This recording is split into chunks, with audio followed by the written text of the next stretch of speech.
With us today are Board Chair Christian Dorsey as well as Board Member Eric Gutschall. And well, we've been talking about these scooters for long, but the regulations have now come in.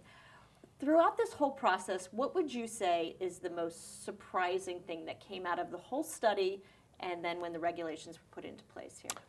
That's a great question. I see three surprising things for me. One, I kind of had, I thought it was a better than 50% chance when we began this pilot that by the end of the pilot, this would no longer be a viable business model.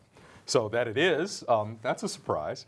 But two, I think the way in which people are using them has also been a surprise. Our data collected during the pilot has revealed that these are replacing largely car trips. So people are using them not to substitute for public transit.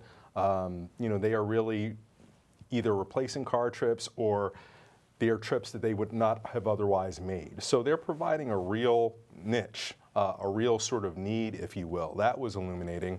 And then third, despite our messaging, it has not penetrated that this pilot was never the result of the county soliciting the scooter companies to come solve a community problem, but rather we had no ability to deny them entry into our community. And in fact, during this pilot, the General Assembly passed legislation which explicitly forbids localities from banning them and subjects them to certain state regulations if in fact the counties don't act in certain regulatory areas by the end of the calendar year. So that's a really important message that never really penetrated. A lot of people in our community beseeched us to ban them.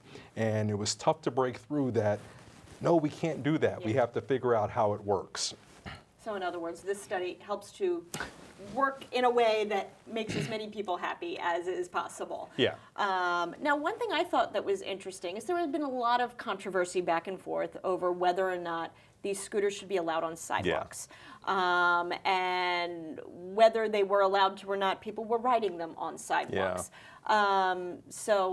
The idea of speed restrictions now on the sidewalks, tell me a little bit about that. Yeah, sure. So, I'll just say quickly, and Eric, you jump in here. The sidewalk thing was something that was very difficult because during the pilot, we actually had a statutory ban on having the scooters ride on the sidewalks. But what we found was without any adequate enforcement mechanism, that was something that was clearly flouted frequently, and we were powerless to stop it without devoting significant resources to enforcement of scooters, which would bring up its own host of concerns.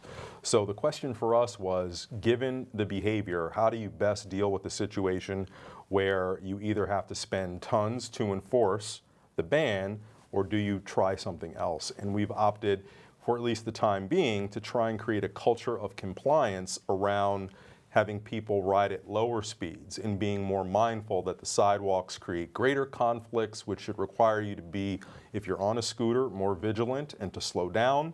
And we think that we've got some tools that can make that work. It's definitely a delicate balancing act. We heard at the public hearing a lot of testimony from disabled members of the community who are worried. From seniors, we had a letter from our Commission on Aging that was worried about when someone who's older and maybe a little bit more frail if they were to be bumped into by somebody on these scooters, especially moving at a high rate of speed, you or I, we might get knocked over, we get up, we dust ourselves off, we're probably okay.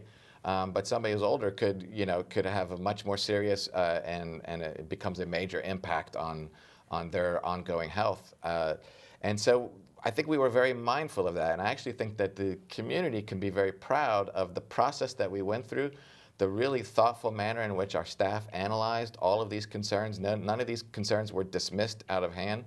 And as Christian just described, we really tried to come up with a program that is within our authority under state law that allows us to accept this as an innovative technology that does actually meet real needs in the community for that very critical in our transportation environment, that what's known as first mile, last mile, which creates new opportunities for people to get where they need to go in and around the community, but to do it in a safe way. And I really think that that's actually, for me, what this whole conversation, we had a great conversation among board members, where it's just we are in a moment in time right now where this is still relatively new, but we are really looking down the road. Where are we headed? That culture of compliance, the idea of that there's going to be multiple modes of travel. And by the way, these regulations, we talk about scooters, and e-scooters are certainly the most visible, but this also applies to e-bikes.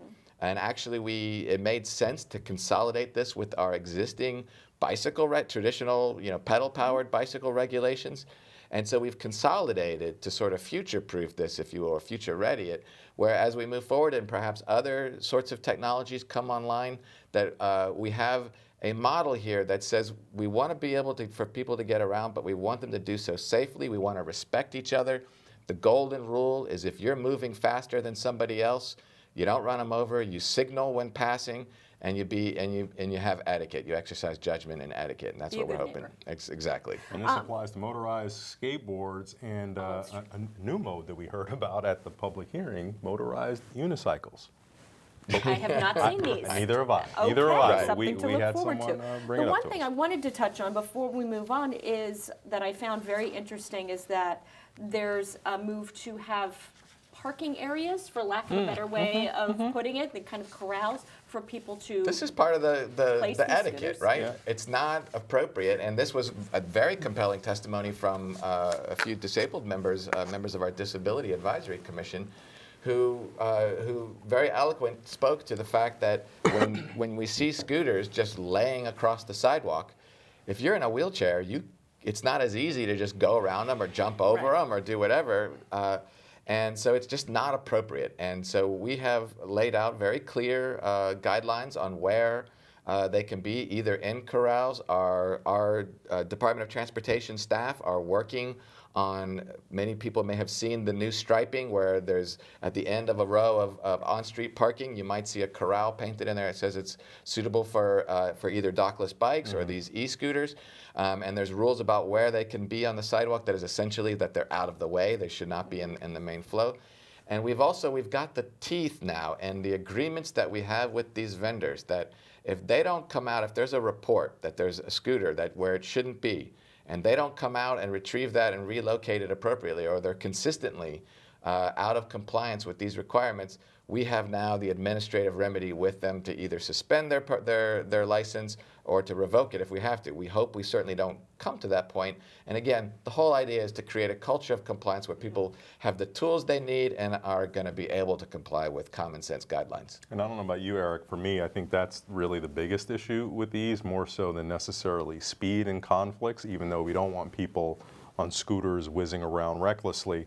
But everyone who has traveled on Arlington streets knows that either through carelessness of the user, unresponsiveness of the vendor, or sometimes weather knocking these things over, they can obstruct the right of way. And whether it is someone who is mobility challenged, or they have low vision, or quite frankly, don't expect as they're walking in the public right of way to have to navigate around a scooter which has been improperly placed, that's really the thing that most of us deal with. And while I think it's great that we have an ability to ticket and fine and then ultimately penalize the vendors if this happens repeatedly, I just like to make a personal plea. If someone encounters a scooter that's obstructing the right of way, that could cause a hazard for someone who is low vision, mobility impaired, or whatever, if you are able, move it. Move it, because while at the end of the day we want this culture of compliance, we also don't want to be complicit in someone else suffering a misfortune if we're able to do something about it.